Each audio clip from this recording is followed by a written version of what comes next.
Estás escuchando Entrevistas con Charlie.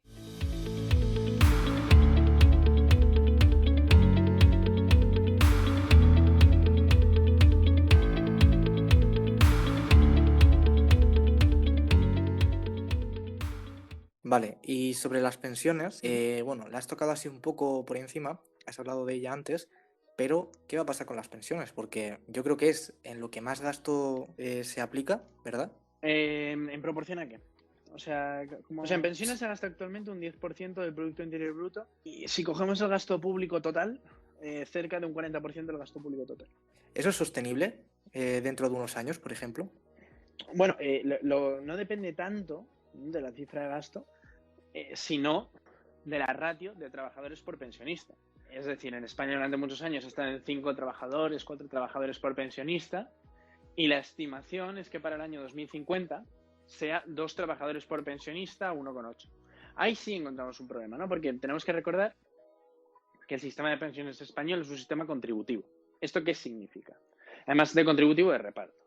Es decir, esto significa que yo lo que estoy pagando ahora no va directamente a mi pensión. Es decir, si yo pago 5, nadie me asegura que yo voy a tener 5. Yo estoy pagando para los jubilados actuales. Es decir, los trabajadores actuales pagan para los jubilados actuales. Y los trabajadores del futuro pagarán para los jubilados del futuro. Entonces, si actualmente hay 5 trabajadores, cada uno paga 2, eso hace que haya 10, y hay un jubilado, o sea, hay 5 trabajadores por jubilado, eso hace que un jubilado pueda cobrar 10. Si mañana hay 2 trabajadores, cada uno paga 2, ese jubilado pasará a cobrar 4. Eso explicado de manera muy simplista, muy simplista. Es decir, realmente esto lo que se llama es tasa de sustitución. Es decir, ¿cuánto cobra el jubilado sobre su último salario? O en este caso, sobre sus últimos 22 años de salario. Si el trabajador cobra 5 de salario y luego cobra una pensión de 2, cobra un 20% de tasa de sustitución, que eso es muy bajo. En España hay más de un 70% de tasa de sustitución. Pero si mañana el trabajador pasa a cobrar 1 sobre 5, que era su salario, pasa a tener una tasa de sustitución de un 10%. ¿Qué ocurre? España durante muchos años ha tenido salarios muy bajos y pensiones relativamente altas. ¿Esto qué ha hecho? Que España haya sido una de las economías de la zona euro con una tasa de sustitución más alta del mundo. Perdón, más alta de la zona euro. Es decir, España llega a tener tasas de sustitución de más del 80%.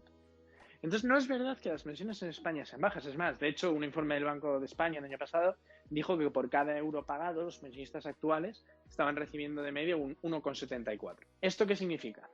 Que tenemos dos problemas, ¿no? O se incentiva una mayor entrada de trabajadores en el mercado laboral para pagar pensiones, o habrá que ajustar ciertos aspectos del sistema de pensiones para moderar esas pensiones. Por ejemplo, aumentar la base legal de años de cotización. Es decir, en vez de que se cuenten únicamente los 22 últimos años de vida laboral, que se cuenten los 35, ¿vale? Para medir la pensión a cobrar.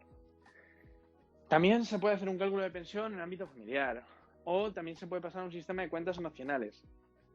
Las propuestas hay muchas, ¿no? O sea, yo invito al que le interese, aparte de que se mire los informes de FEDEA sobre sistema de pensiones, que se mire los informes de la IREF, y yo también tengo algunos artículos sobre esto, en el que propongo una transición a un sistema mixto de capitalización y reparto, y hablo de, y luego tengo uno en el que son propuestas políticas para el sistema de pensiones, es decir, propuestas que podrían ser aceptables en la actualidad, como por ejemplo un sistema de mochila austríaca, una transición a un sistema de cuentas nacionales, este tipo de propuestas, ¿no?, que ayudarían a equilibrar el sistema de pensiones. Por ejemplo, muchos gastos impropios del sistema de seguridad social, transferirlos a los PGE, aunque bueno, eso realmente es pasar la carga de un lado a otro, es decir, tampoco, pero alivia el sistema de seguridad social como ente independiente, ¿no? Pero bueno, este tipo de políticas ayudarían a equilibrar el sistema de pensiones. Y creo que se está haciendo cosas, ¿eh? Es decir, se está haciendo menos de lo que se promociona precisamente porque la reforma del sistema de pensiones no es algo, si me permites el término, políticamente sexy, ¿no? Es decir, no creo que ningún partido saque mucho rédito de reformar el sistema de pensiones. De hecho, lo último que se pactó en el Pacto de Toledo es prácticamente nada, es mover algo de gastos impropios, etcétera. Pero vamos, no se cambia la base reguladora, no se hacen muchas reformas que había propuesto el ministro Escrivá. Pero bueno, creo que se está haciendo alguna reforma, pero insuficientes, seguro.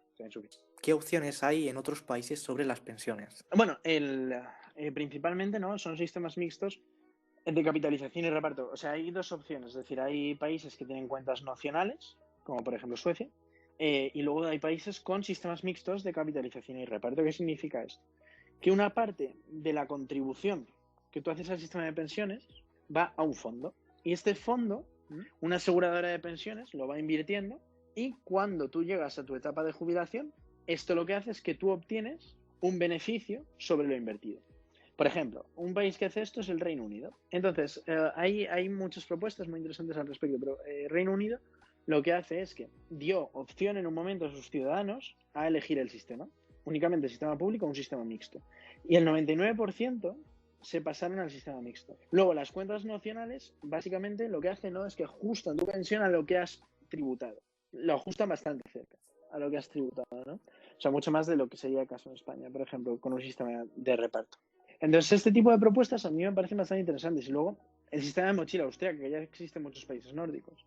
El sistema de mochila austríaca lo que hace es que al mes tú contribuyes una parte de tu salario y tu empleador contribuye una parte en cotizaciones a una mochila, ¿vale? Entonces eso va a ir a la mochila y puede ser utilizada cuando si eres despedido, aparte de cobrar el paro, puedes utilizar lo que hay en la mochila y lo que no gastes puede ir directamente a pagar tu pensión.